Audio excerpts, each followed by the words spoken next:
परम सत्य कर्मों के विषय में कहा गया है, कर्म प्रधान विश्व करि राखा, जो जस करई सो तस फल चाखा। कर्म का अटल नियम है कि जो व्यक्ति जैसा कर्म करता है उसी के अनुसार उसे उसका फल भोगना पड़ता है। अपने कर्मों के फलों से कोई वंचित नहीं रह सकता। अब ये मनुष्य के हाथ में है वो कैसे कर्म करे। अच्छे कर्मों का नतीजा अच्छा होता है, ये सभी जानते हैं, और बुरे कर्मों का नतीजा भी बुरा होता है, लेकिन फिर भी वो करते हैं। एक जगह कहा गया है कि सुनो भरत भावी प्रबल, विलख कही मुनिनाथ, हान लाभ जीवन मरण यस अपयस विधि हाथ। क्या चीज़ें विधाता ने अपने हाथ में रखी हुई हैं? 6 चीज़ें परमात्मा ने अपने हाथ में रखी हुई हैं। हान लाभ जीवन मरण यश और अपयश। किस व्यक्ति को कितना लाभ होना है, कितनी हानि होनी है, कब होनी है मृत्यु उसकी, कब उसका जन्म होना है, ये सब परमात्मा ने अपने हाथ में रखा हुआ। इन 6 चीज़ों पे किसी व्यक्ति का जोर नहीं है। नहीं तो जो धनवान है वो इन चीज़ों पर अपना आधिपत्य कब के जमा चुके होते। इसलिए भाई कर्म के विषय में बहुत बारीकी से ध्यान करो, क्योंकि हमारे कर्म ही हमारे आनंद, हमारे सुख के लिए सबसे बड़ा स्रोत है। एक जगह कहा गया है, तुलसी यह तन खेत है, मन वच कर्म किसान, पाप पुण्य द्वे बीज हैं, वसै सो लवै निदान। तुलसीदास जी ने कहा है कि ये तन भी खेत है। जैसे खेत के अंदर क्या करते हैं हम उसको जोतते हैं, उसके अंदर बीज देते हैं, जल देते हैं, हवा देते हैं, उसको धूप देते हैं, और तब जाके फसल पक जाती है और हमें अन्न का दाना मिलता है। इसी तरह ये शरीर भी हमारा खेत है। हमारे क्या क्या चीज़ें बताई उन्होंने? मन वच कर्म किसान। हमारा मन, हमारी बोली जो हम बोलते हैं, ये सब किसान हैं। पाप पुण्य 2 हैं। हम जो कर्म करते हैं उससे क्या नतीजा निकलता है, या हमारे जो पाप हैं और पुण्य, ये 2 कर्मों के नतीजे निकलते हैं। हमें सोचना चाहिए कि हम जब भी कोई कर्म करें किसी को कोई दुख ना पहुँचे। आमतौर पर हम समझते हैं कि जब हम कहते हैं तभी वो कर्म बनता है। ध्यान रखना, अगर हमारे मन में भी किसी के लिए द्वेष आ जाता है, कोई लालच आ जाता है, कोई पाप आ जाता है, तो भी हमारा कर्म बन जाता है। कर्मा संदणा खेत, ध्यान रखना, कर्मा संदणा खेत। ये बहुत संतों महात्माओं की वानियाँ, उनके अपने एक्सपीरियंस हैं जो उन्होंने हमारे को बताई हैं। इसलिए हमें इन वानियों से बहुत कुछ प्राप्त हो सकता है यदि वानियों को हम सही ढंग से अनुसरण करें, उनको समझें। आमतौर पर हम क्या समझते हैं कि ये तो हमने सुन रखा है, हम क्यों सुने, ये हमें क्या समझाना चाहते हैं। इन्हें क्या है, खुद जितना पता नहीं होगा उतना हमें पता है। हम जानते हैं आपको हमसे ज़्यादा पता है, लेकिन फिर भी हम वानियों के विषय में बात कर रहे हैं। वानी जिन संत महात्मा की भी ले जाए, उनका अपना एक्सपीरियंस है, उनका अपना रियलाइजेशन है। तो उस रियलाइजेशन से अगर हमारा कुछ फ़ायदा हो जाए, यहाँ तो बहुत बड़ा फ़ायदा होने वाला है। इसलिए अंत तक सुने। जो करता है कर्म को सो भोगत नहीं आन। जो करता है कर्म को, अगर हमने कर्म किया और हम सोचते हैं भुगतेंगे नहीं, भुगतना पड़ेगा। आन कहता है सो भोगत नहीं आन, उसका आज नहीं भुगतना पड़ेगा। उसको हमें कब भुगतना पड़ेगा? जब उसका समय आएगा, तब हमारे को उसको भुगतना पड़ेगा। हमारे अभी प्रारब्ध कर्म जो हैं वो ऐसे हैं, काफ़ी शुभ हैं। पहले हम उन शुभ कर्मों का, जैसे ही भंडार खत्म हो जाएगा, बैंक बैलेंस खत्म हो जाएगा, तब इनकी बारी आएगी। तो कहते हैं तुलसीदास जी, जो करता है कर्म को सो भोगत नहीं आन, बनवहार लुइन है, बनवहार लुइन है, सोई देनी लह निदान। कहते हैं जो बोने वाला है, जो बोने वाला है वही काटता है। कर्मों का हिसाब यही है कि अंत में उसको चुकाना ही पड़ता है।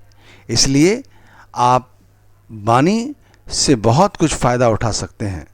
कहते हैं होइए सोई जो राम रच राखा।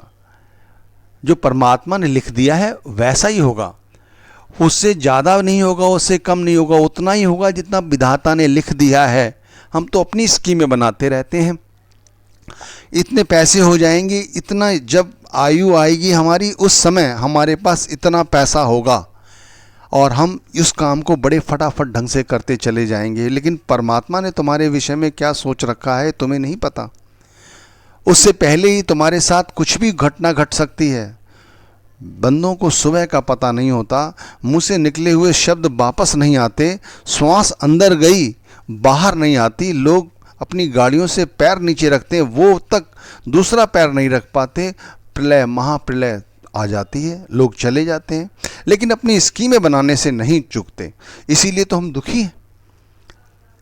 आप देखो, एक जगह कहा गया है कि भगवान राम जब वन को चले गए तो सभी ने कैकेयी माता को दोषारोपण किया, लेकिन कहा गया है, हमारे धर्मशास्त्र बताते हैं कि भगवान राम को भी नारद जी के श्राप द्वारा ही वन जाना पड़ा और वहाँ जाकर उन्होंने रावण का संहार किया।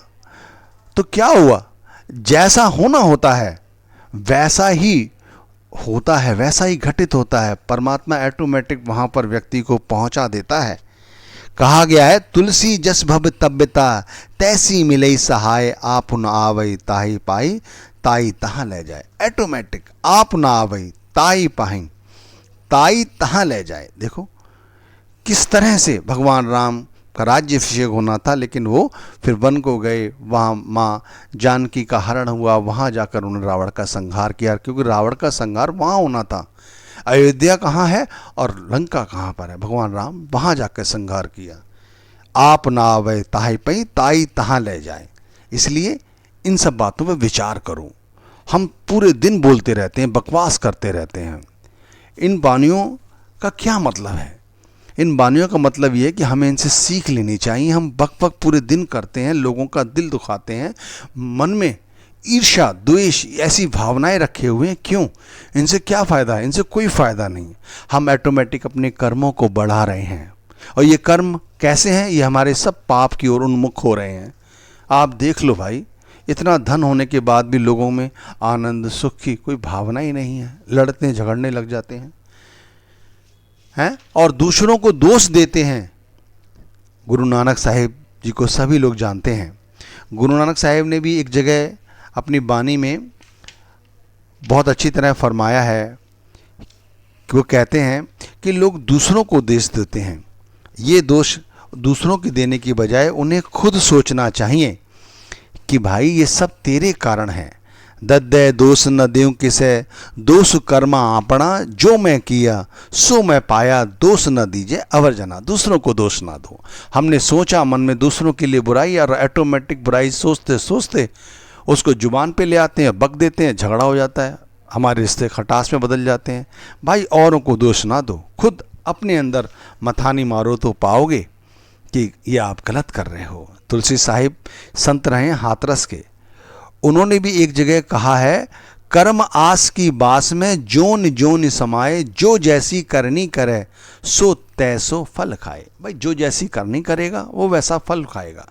अगर हम बीज बोएंगे, हम खेती बोएंगे मिर्ची की, तो भाई आम नहीं मिल सकते।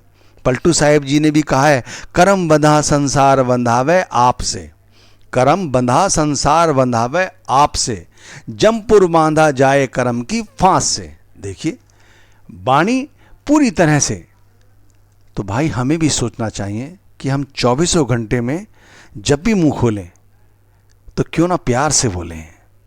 आप देखो प्यार की बोली कितनी प्यारी, कितनी मीठी होती है। आमतौर पर हम हमेशा ही लोभ मोह और अहंकार की भाषा बोलते हैं। हमेशा ही कुछ ना कुछ पाने की लालसा मन में लगी रहती है।